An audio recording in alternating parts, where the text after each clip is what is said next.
Hey everybody, welcome to my channel. Today I'm going to talk to you guys about my rules for money. So this is something I think a lot about and I feel like I've come up with a good strategy for it. And I'm really just going to talk to you guys about how I think about spending the money that I earn and how to actually start to set yourself up for the future if you want to follow suit. So yeah, I'm going to add some metrics. It's going to be a lot of fun. We're going to do two-part series. So this week and then we're going to do 5 rules next week. So just stick along, have a good time. It's going to be hopefully eye-opening.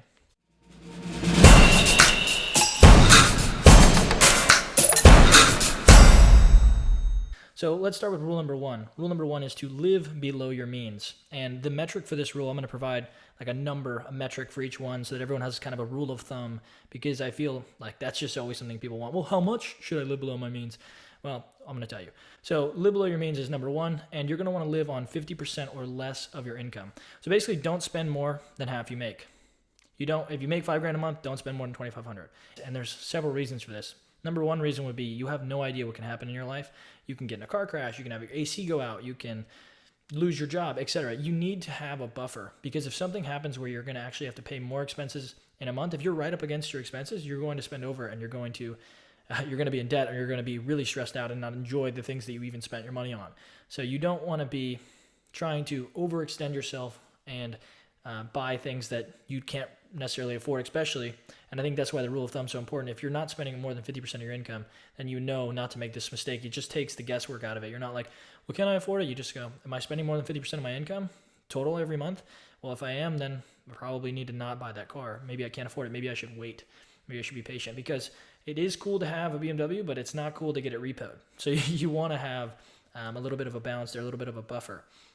Another thing is the reason why people are actually going to overspend, and the reason why I've overspent on income, is because I didn't have a plan for the money. If you don't have a plan for where that money is going to go, then you're just going to spend it, because we have Amazon, we have a bunch of cool ways to buy things really quickly.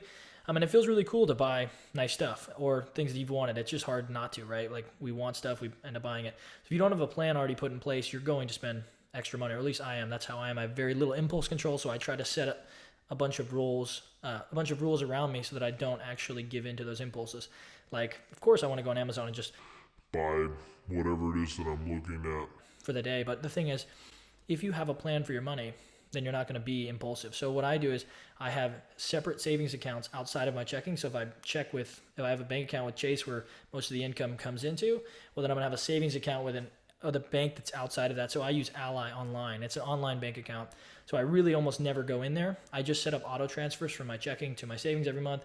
So when the money comes in, it's immediately going to be redirected to an online savings account that I really rarely ever go to. And in the online savings account, I have different like little savings accounts within the account for different goals. So I have, savings account for a future car or future house or some sort of goal that I'm working towards financially. Maybe it's vacations or travel. And I just have it automatically going there, and I don't even treat the money like mine. So if you're making $5,000 a month, you want to make sure that you're only thinking you make $2,500 a month. The other $2,500 is just going to another account automatically when you earn it. So it's not even a question. It doesn't even become an opportunity, because if you're putting that in front of yourself, it's just not going to work out. It's like if you're on a diet, but you keep a bunch of cake and candy in the house. No matter how disciplined you are, no matter how much willpower you have, you will eventually give into that. So you just have to kind of set things up in your way so that you don't make those mistakes. And I found that to be really useful. So rule number one segues nicely into rule number two, and they kind of build off each other, because rule number two is have ample reserves. And if you don't follow rule number one and actually live below your means, then you're not going to have enough money to have reserves. So for rule number two, having ample reserves means, for the rule of thumb, it would be 6 to 12 months of your expenses saved in a savings account that you just do not touch. So if you lose your job or your business goes down, you have at least a 6 to 12 month buffer to still pay your bills and not be completely freaked out, and look for either another job or another way to make income from a business. So for example, if you lose your job, but you have the 12-month buffer, then you can actually spend 12 months trying to get a new job, and you're not going to be all freaked out about it, which is amazing. I can't even tell you how much that would benefit your mental health if you lose your job. Like say COVID happens, right? And you lose your job. Things you cannot expect happen all the time. So if you lose your job at the beginning of COVID, but you have a 12-month buffer, you're like, well, yeah, this is obviously not great, but at least I know I can pay everything I need to pay for the next 12 months while I can go hunt for a job. And you can definitely find a job in a year. And that's why I think it's so important to give yourself this leeway, because in my experience, when you have something negative like that happen to you, where let's say something does happen like COVID and you lose your job, the stress of not having enough money to pay your stuff, and just that stress literally outweighs all of the benefit that you could have ever received from any spending that you ever did. So rule number 3 is buy cars in cash. So I've talked about cars several times as a just an example, and I think for me, the reason I'm doing that is because I don't know, I really like cars. I really want to buy a bunch of cars all the time. That's like the impulse. And if I don't set up all these rules around myself, then I'm gonna end up the guy with the BMW lease. So these rules are not meant to be condescending. They're coming from my own issues that I have, and I often am like, dude, it would be so cool to like just roll up in a BMW. where I'm going, you know what I mean? Like whatever the ridiculous thing is, it's just me being transparent. And so I have to set up rules around my crazy ego so that I don't do stupid things like that and end up massively regretting them. So my rules for buying a car in cash is not only buy them in cash, but buy them used and buy them as a Toyota or Honda, just because the repair cost is actually going to be way lower on those cars. And that's something that no one ever considers. And once I started to consider the full scope of a cost of a car, then I was like, oh, okay, this makes absolutely no sense. I would never be able to do this.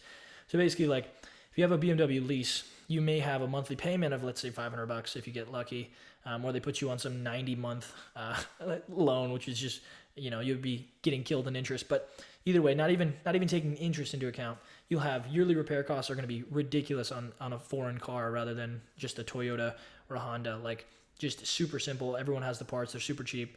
And then also insurance is going to be way different. Insurance for, let's say, me, a 22-year-old, I've looked this up, 22-year-old, if I drive any two-door car, coupe, and I'm 22 and I'm a male, dude, my insurance is Huge. absolutely huge. So it's not even worth it. Even if I buy a two-door like Camry, it's still a massive amount because for some reason coupes are deemed more risky, especially for 22-year-old males.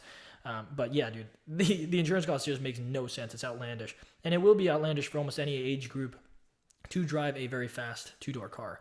So you are not only you have to consider, number one, the repair costs, also the insurance, and then also the gas, because a lot of these cars are going to require premium gas and have worse gas mileage too. So you'll start to see these things really tally up. So if you can barely afford the monthly payment, or you think, oh, I can sneak this in to my budget and it'll make sense and it'll look super cool, the thing is you're going to be so on edge driving that thing because you know you're just one mistake away from absolutely just being behind in your bills and stressed out and on credit and then in debt and then potentially getting repoed or foreclosed on, whatever it is. It's just that stress is not going to be worth having the car. So for me, I'm trying to buy the most reasonable cars. I try to buy them in cash, which means you got to wait and be patient, which also means you can't overspend because it's really hard to buy some $100,000 car in cash because most people don't have $100,000 in cash. And if you do, fantastic, go do it. But the thing is, you don't, or you most likely don't, right? So it's like it kind of shackles you into a position where even though your impulse is to go and buy the coolest car you can possibly afford, to buy in cash kind of starts to narrow your thought process down. And if you don't put these little barriers around yourself, you're going to make huge mistakes, or at least I will. And I'm assuming that you're the same way because impulse control is a thing that we all struggle with. So just putting these kinds of rules around yourself are really important. So next week, we're going to talk about the next 5 rules. They're going to get a little bit more advanced, talk a little bit more about investing. But these are just the foundational rules that I've come up with so far in my journey, in my life. And I hope you guys like these kinds of videos, and we're going to do part 2 next week, so stay tuned to that and turn the bell notification on if you want to get notified when that video does come out. And feel free to subscribe if you like this video, and thank you so much for watching to the end.